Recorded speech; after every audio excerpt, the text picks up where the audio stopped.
Next on News Worth Knowing, Donald Trump says he is cutting off funding to South Africa over land confiscations. Yes, in the demented Nazi's exact words, it's only South Africa. Terrible things are happening in South Africa. The leadership is doing something terrible, horrible things. So that's under investigation now, and we're making determinations until some such time as we find out what South Africa is doing. They're taking away land, they're confiscating land, and they're actually doing other things that are perhaps far worse than that.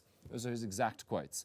And so, classic Trump, because the evil knickknack clearly has no idea what he is talking about. He says they're confiscating land, which is probably about our Expropriation Act our government just signed into law, which, by the way, does not arbitrarily confiscate land. That's literally not what it does. It expropriates land that is not being utilized in the public's best interest. Like literally every country in the world, we all do that.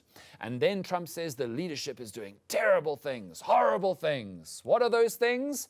He didn't tell us those things. In fact, it seems he doesn't know what those things are, because in the quote to TV, he said, so that's under investigation right now. We are making determinations until such time we find out what South Africa is doing.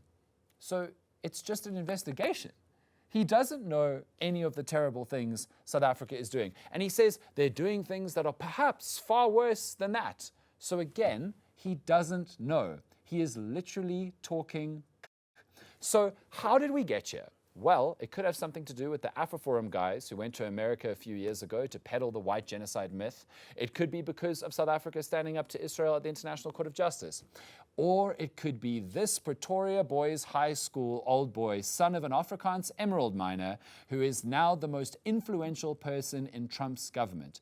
And this Pretoria Boys High old boy, son of an Afrikaans emerald miner, does all he can to deny and ignore the fact that he comes from South Africa, but he also constantly meddles in our politics and sows disinformation about what is really going on in this country. So we wait to see how that unfolds.